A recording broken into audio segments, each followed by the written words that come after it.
नमस्कार दोस्तों, मैं अजित त्रिपाठी आपके समक्ष पुनः उपस्थित हुआ हूँ। और मैं आज बंगाल की नहीं यूपी का विषय लेकर आपके समक्ष उपस्थित हुआ हूँ। पहले मैं अपनी स्थिति स्पष्ट कर दूँ कि मैं कोई राजनीतिक विश्लेषक नहीं हूँ, न राजनीतिक विशेषज्ञ हूँ और न ही कोई पत्रकार हूँ। मैं पहले अपनी स्थिति स्पष्ट कर देता हूँ। मैं सिर्फ आसपास की घटती घटनाओं और सोशल मीडिया न्यूज़ चैनलों के ऊपर जो विषय चलती है उस पर अपनी प्रतिक्रिया आप लोगों के समक्ष रखता हूं। और आप लोग जब इसका समर्थन अपनी सहमति हमारे साथ व्यक्त करते हैं तो इससे हमारे बातों को बल मिलता है, ये सही है। अब मैं विषय पे आता हूँ। विषय यह है कि अखिलेश यादव जी की बिटिया पे किसी ने सोशल मीडिया पे अभद्र टिप्पणी की। ये तो किसी भी तरह से असहनीय है, ये कोई इसको समर्थन नहीं कर सकता, निंदनीय विषय है। किसी की भी बेटी बहन, किसी के भी बहन बेटी के साथ इस तरह का अभद्र व्यवहार या किसी भी तरह का मान सम्मान के हनन का विरोध होना ही चाहिए, इसका समर्थन कोई नहीं कर सकता है। अब विषय यह है कि अखिलेश जी का भी कमेंट आया। अखिलेश जी भी एग्रेसिव थे, होना भी चाहिए, अपनी बिटिया की बात है, होना भी चाहिए। मगर आज योगी जी खेला कर दिए। योगी जी चले गए आजमगढ़। आजमगढ़ समझ रहे हैं ना, आजमगढ़ सपा का गढ़ है, मुलायम और अखिलेश जी का गढ़ है। उनके शासनकाल में आजमगढ़ की क्या परिस्थिति देश में बनी थी, याद है आप लोग को? याद है कि नहीं? नहीं है तो बोलिए, बताएं। अच्छा, बता देते हैं।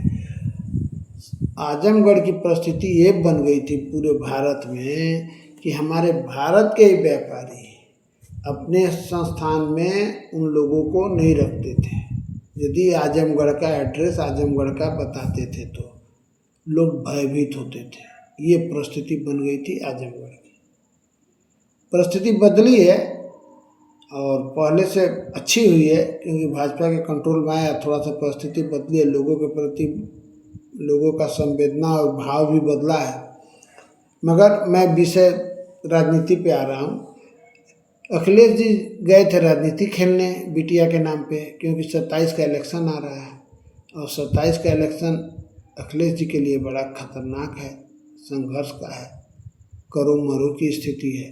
क्योंकि 12 से 17 तक तो मुख्यमंत्री रहे, मुलायम जी के मेहरबानी से रहे, पिताजी के मेहरबानी से बनना था उनको, उन्होंने इनको बना दिया। और 5 साल के शासनकाल में देखा ही आप लोगों ने क्या क्या हुआ, कैसे मुख्यमंत्री के बाद अध्यक्ष बन गए। अध्यक्ष बनने के बाद, ज़बरदस्ती अध्यक्ष बनने के बाद पार्टी को अपने अंडर ले लिया। अच्छी बात है, हो गया सो हो गया, वो तो बीती बात है। फिर भी लोगों के जहन में तो होना है ही। अब विषय ये है कि वो गए राजनीति खेलने कि बिटिया के नाम पे यूपी में महिला सुरक्षा के ऊपर हम आघात करेंगे, कि महिला सुरक्षा एक विषय है। मगर योगी जी पहुंच गए आजमगढ़। आजमगढ़ जाके क्लास लगा दी। आजमगढ़ जाके उन्होंने वक्तव्य दे दिया कि मेरे अवगत में जब आया मैं तुरंत उसका FIR करवाया और पुलिस को आदेश दिया। अब अखिलेश जी क्या करेंगे? उनकी तो राजनीति धरी की धरी रह गई। अब अखिलेश जी के पास वो राजनीति का मुद्दा खत्म हो गया। और योगी जी भी चतुर हैं, राजनीतिज्ञ हैं, उनका अपना व्यक्तिगत तो कुछ लाभ है नहीं, पर राजनीतिक हैं तो राजनीतिक विषय तो ध्यान में देंगे ही। जैसे मान लीजिए अखिलेश यादव जी मुख्यमंत्री थे 12 से 17, उसके बाद पार्टी के अध्यक्ष के रूप में हैं, आज सांसद भी हैं। मगर एक बात बताइए, क्षेत्रीय पार्टियों के साथ ये समस्या है कि ये जब जीतते हैं तो पार्टी जीतती है और हारते हैं तो व्यक्तिगत हारते हैं। ये बंगाल का उदाहरण ले लीजिए। बंगाल में जीती तो TMC जीत रही थी, ममता बनर्जी का भी नाम चल रहा था TMC सुप्रीमो के नाम से, पर जब हारी तो कोई MLA कोई MP काम नहीं आ रहा है। सिर्फ अभिषेक और ममता ही सभी के टारगेट में हैं। उसी तरह इस 27 का इलेक्शन अखिलेश जी के लिए करो मरो की स्थिति है। यदि इस बार सपा यदि सरकार में नहीं आई तो अखिलेश जी के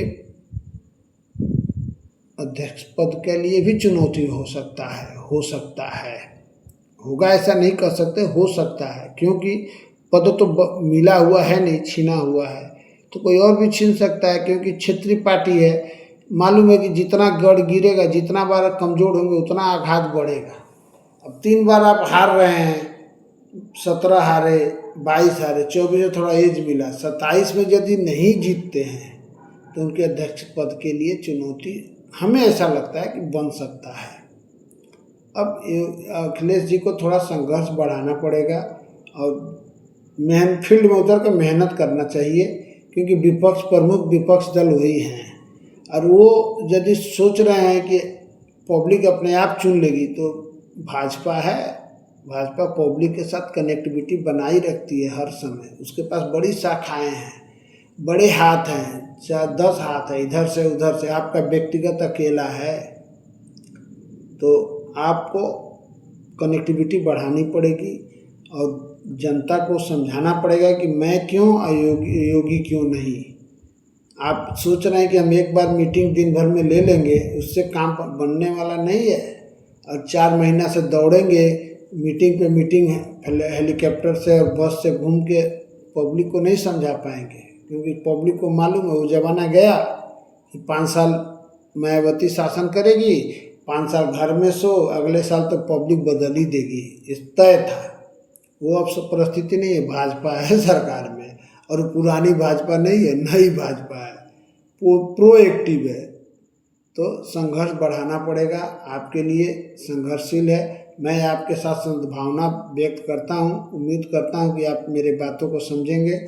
अच्छा, मेरी बातों से यदि आप लोग सहमत हैं तो आप अपना मत हमारे कमेंट बॉक्स में दीजिए, और मुझे मेरे बातों से को पसंद करते तो मेरे बातों को समर्थन कीजिए लाइक के द्वारा, और मेरे चैनल को सब्सक्राइब करिए, प्रोत्साहित कीजिए कि मैं आपके समक्ष पुनः नए नए विषय पे आके चर्चा कर पाऊँ और अपने विषय, अपना विचार रख पाऊँ।